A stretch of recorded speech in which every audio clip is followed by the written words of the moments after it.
بسم اللہ الرحمن الرحیم۔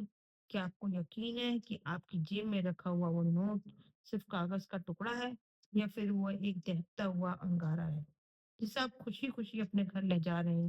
میرے پیارے بھائی بہنوں، دو پل کے لیے رکیے اور سوچئے، ہم سب اپنے بچوں سے، اپنے پریوار سے کتنا پیار کرتے ہیں۔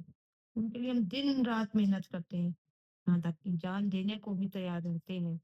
لیکن کیا ہو اگر میں آپ سے کہوں کہ ہم میں سے بہت سے لوگ اپنی ہی محنت سے، اپنے ہی ہاتھوں سے اپنے معصوم بچوں کے پیٹ میں کھانا نہیں بلکہ جہنم کی آگ بھر رہے ہیں۔ آج کل شیطان نے ہمیں ایک بہت بڑا دھوکہ دیا ہے۔ ہمیں لگتا ہے کہ بزنس میں تھوڑا جھوٹ بولنا اسمارٹنیس ہے، کسی کو بیوقوف بنا کر پیسے اٹ لینا ٹیلنٹ ہے، یا حقدار کا حق مار کر امیر بن جانا کامیابی ہے۔ ہم سوچتے ہیں ارے کسی کو کیا پتا چلے گا، لیکن ہم بھول جاتے ہیں کہ ایک البصیر ہے، وہ پروردگار جس کی نظر سے ذرہ بھی نہیں چھپتا۔ اور میرے اور آپ کے پیارے نبی حضرت محمد صلی اللہ علیہ وسلم نے ایک ایسی بات کہی جو کسی بھی مومن کی روح کاپ دے گی، کپا دے گی۔ آپ صلی اللہ علیہ وسلم نے فرمایا، وہ شریک جنت میں داخل نہیں ہوگا جو حرام مال سے پلا بڑا ہو، وہ آگ کا زیادہ حقدار ہے۔ ذرا دل پر ہاتھ رکھ کر سوچئے، کیا آپ چاہیں گے کہ آپ کے بچے وہ نوالا کھائیں جس سے ان کا خون تو بنے، لیکن وہ خون انہیں اللہ کی رحمت سے دور کر دے؟ یاد رکھیے، حرام کی کمائی میں دنیا کا گڑت کام نہیں کرتا۔ آپ غلط طریقے سے 100 روپے گھر لائیں گے، آپ کو لگے گا کہ منافع ہوا ہے، لیکن اللہ کا قانون اس 100 روپے کے بدلے آپ کی زندگی سے 1000 روپے کی خوشیاں چھین لے گا۔ وہ پیسہ نکل جائے گا، کبھی بیماری بن کر، کبھی اسپتال کے بلوں میں، کبھی کورٹ کچہری کے چکر میں، اور سب سے ڈراؤنا تو یہ ہے کہ کبھی کبھی وہ پیسہ اولاد کے بگڑ جانے کی شکل میں نکلتا ہے۔ اور سب سے بڑی بات، قیامت کے دن آپ کیا کریں گے؟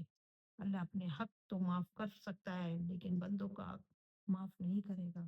اگر آپ نے کسی کو دھوکا دیا ہے، کہ کسی کے ساتھ فراڈ کیا ہے، تو اس دن آپ کو اپنی ساری نمازیں، اپنے سارے صدقے اس انسان کو دینے پڑیں گے۔ اور جب آپ کی نیکیاں ختم ہو جائیں گی تو اس انسان کے گناہ آپ کے سر پر لاد دیے جائیں گے۔ کیا آپ چند روپوں کے لیے اپنی آخرت، اپنی جنت کا سودا کرنے کو تیار ہیں؟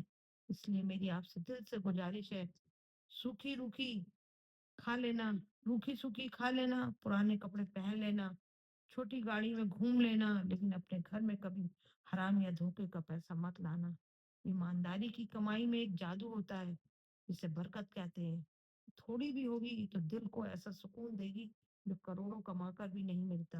اللہ قرآن میں صاف کہتا ہے کہ ایمان والو، ایک دوسرے کا مال غلط طریقے سے مت کھاؤ۔ تو آج ابھی اسی وقت اپنے رب سے وعدہ کریں کہ ہم نہ دھوکا دیں گے نہ دھوکا سہیں گے۔ ہم وہ کمائیں گے جس پر اللہ راضی ہو، تاکہ جب ہم وہ نوالا اپنے بچوں کے منہ میں ڈالیں تو وہ ان کے لیے صحت بنے، آگ نہیں۔ اللہ ہم سب کو حلال اور پاک رزق نصیب فرمائے، اور حرام کی نحوست سے ہماری اور ہماری نسلوں کی حفاظت فرمائے۔